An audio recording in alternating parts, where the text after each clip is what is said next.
नमस्कार दोस्तों, मैं आपका स्वागत करता हूं मिस्टर अर्थ एक्सप्लोर पर। आज हम लेकर आए हैं एक बहुत ही दिलचस्प विषय, लालू राबड़ी के जमाने में जंगल राज और नीतीश कुमार सरकार में बिहार की वास्तविक प्रगति। आज हम यह समझने की कोशिश करेंगे, क्या वाकई में जंगल राज था? अगर था तो कितना, और अब कितनी असल में प्रगति हुई है। साथ ही हम देखेंगे तेजस्वी यादव, आरजेडी का नजरिया और जनता की उम्मीदें।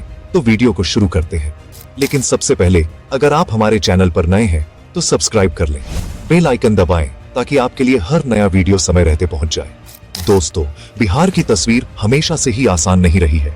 विभाजन के बाद राज्य में संसाधनों की कमी, विद्युत व्यवस्था, सड़कें, शिक्षा, स्वास्थ्य, हर मोर्चे पर चुनौतियां थीं। भ्रष्टाचार, नेताओं की पकड़, प्रशासन की सुस्ती, ये सब बातें राज्य के विकास को पीछे खींचती थीं। लेकिन जब लालू प्रसाद यादव और राबड़ी देवी सत्ता में आए तो जो छवि सामने आई उसे जंगल राज कहा गया। आइए पहले समझें कि जंगल राज का मतलब क्या था और उस समय जनता के बीच क्या स्थिति थी। जंगल राज शब्द अक्सर आरजेडी विरोधियों द्वारा इस्तेमाल किया जाता रहा है। इसका तात्पर्य है कि कानून व्यवस्था पूरी तरह ध्वस्त थी। अपराध, अपहरण, छुट्टा गिरोह, दबंगों की ताकत, ये सभी कथाएं उस दौर की जनमानस में गूंजती थीं। विपक्ष और मीडिया ने आरोप लगाया कि राजनीतिक संरक्षण के कारण अपराधी बेखौफ हो गए थे और आम जनता असुरक्षित महसूस करती थी। कई मामलों में यह देखा गया कि अपराधी राजनीतिक गठजोड़ मजबूत रहा, लेकिन यह ध्यान देना होगा कि जंगल राज की अवधारणा राजनीतिक प्रचार और मुहिम का हिस्सा भी रही है। हर आरोप का तथ्यात्मक प्रमाण नहीं मिल पाता। फिर भी इतिहास बताता है कि उस समय कई काले दाग भ्रष्टाचार मामले, चारा घोटाला जैसे घोटाले सामने आए। उदाहरण, चारा घोटाला। एक लेख कहता है, the ghost of jungle raj in Bihar continues to haunt Tejashwi Yadav, यानी आज भी यह आरोप आरजेडी के सामने चुनौती बना है। साथ ही कुछ रिपोर्ट्स कहती हैं कि अपराध दर की गिरावट और शिकायतों के बीच जंगल राज की धरोहर समय समय पर याद दिलाई जाती है। राजनीतिक शब्दावली में जंगल राज एक तरह का हथियार रहा है। विपक्ष इसे विकास विरोधी छवि देने के लिए प्रचारित करता रहा है। आप इस हिस्से में कुछ लोक बोलियाओं, लोक कथाएं, यादगार अपराध मामलों का जिक्र कर सकते हो, जिससे दर्शक जुड़ाव महसूस करें। एक निष्पक्ष दृष्टिकोण देना जरूरी है, क्योंकि हर आरोप का प्रमाण नहीं मिलता, लेकिन जन धारणा महत्वपूर्ण होती है।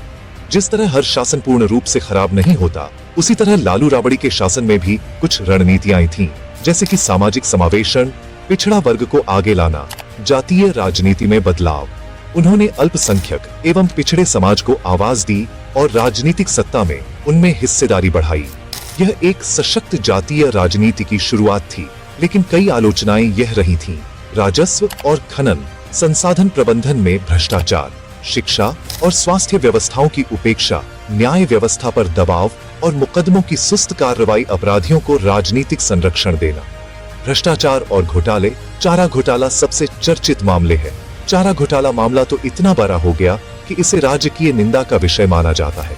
इस अवधि में विकास परियोजनाएं बहुत कम या अल्प स्तर पर ही हो सकी, क्योंकि प्राथमिकता राजनीतिक शक्ति निर्माण और जातीय समीकरणों पर जमी रही। जनता आमतौर पर रोगी स्वास्थ्य सेवाओं की कमी, बिजली की प्रॉब्लम, सड़क बिछाव, शिक्षा की गुणवत्ता की कमी से जूझती थी।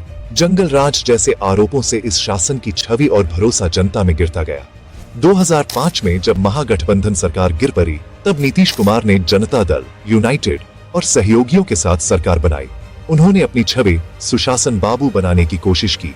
भ्रष्टाचार कम करना, कानून व्यवस्था सुदृढ़ करना, आधारभूत ढांचे, इंफ्रास्ट्रक्चर सुधारना, जनता संसाधन, सड़क, बिजली, शिक्षा, स्वास्थ्य, ये कुछ प्राथमिक क्षेत्र रहे।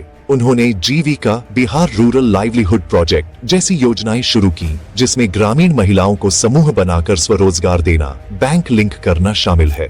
उसी तरह दीदी की रसोई योजना, विद्यालयों में पानी, स्वच्छता, शौचालय निर्माण आदि पर बल दिया गया। जल जीवन हरियाली अभियानों के तहत गंगा वाटर लिफ्ट प्रोजेक्ट जैसा बड़ा पेयजल परियोजना भी शामिल है। आजकल पटना मेट्रो परियोजना पहला चरण लॉन्च किया गया है और 0 माइल मेट्रो स्टेशन अभी चालू हुआ है। राजगीर स्पोर्ट्स कॉम्प्लेक्स और स्टेडियम का निर्माण, खेल संस्कृति पर ध्यान देना, युवा वर्ग को प्रेरित करना, ये भी उनकी योजनाओं में शामिल है। राज्य में ग्रामीण सड़क जोर योजना, राज्य ग्रामीण संपर्क योजना आदि पर काम हुआ। हाल ही में 6,938 ग्रामीण सड़कों को मजबूत करने की योजना लॉन्च की गई है, लगभग 8,716 करोड़ की लागत पर। महात्मा गांधी सेतु के समानांतर नया 4 लेन ब्रिज निर्माण, जो उत्तर और दक्षिण बिहार में कनेक्टिविटी बढ़ाएगा। बिजली की पहुंच पहले बहुत कम थी, अब ज्यादातर गांवों तक बिजली पहुंच चुकी है। जल परियोजनाएं, गंगा वाटर लिफ्ट प्रोजेक्ट, पानी की समस्या सुलझाने की कोशिश। विद्यालयों में भवन निर्माण, स्वच्छता, शौचालय, बिजली, पुस्तकालयों की सुविधाएं बढ़ाई गई। स्वास्थ्य केंद्रों का विस्तार, मोबाइल स्वास्थ्य इकाई, ग्रामीण इलाकों में अस्पतालों का सशक्तिकरण। लेकिन चुनौतियां अभी भी हैं। डॉक्टर स्टाफ की कमी, दवाओं की उपलब्धता, गुणवत्ता नियंत्रण, रोजगार। उन्होंने अगले 5 वर्षों में 1 करोड़ नौकरी देने का लक्ष्य रखा है। महिलाओं के लिए मुख्यमंत्री महिला रोजगार योजना, 10,000 रुपये प्रति महिला वितरण। सरकारी नौकरियों में महिलाओं की 35% क्षैतिज आरक्षण की घोषणा। महिला स्वरोजगार, जीविका कार्यक्रम आदि। डाटा आधारित योजना क्रियान्वयन, शासन की जवाबदेही, ब्यूरोक्रेटिक सुधार, भ्रष्टाचार कम करने का प्रयास, जवाबदेही बढ़ाना। लेकिन आलोचनाएं भी हैं कि बहुत योजनाएं घोषणाओं तक ही रहीं या उनके क्रियान्वयन में लापरवाही। शिकायतों की त्वरित सुनवाई, पुलिस बल नियमित करना, सीसीटीवी निगरानी बढ़ाना।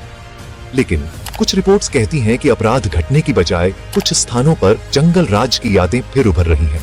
इसके अलावा सरकार को यह चुनौती है कि अपराध की रोकथाम जन विश्वास बनाए, क्योंकि यदि जनता असुरक्षित महसूस करेगी तो विकास दिशा पर सवाल उठेंगे।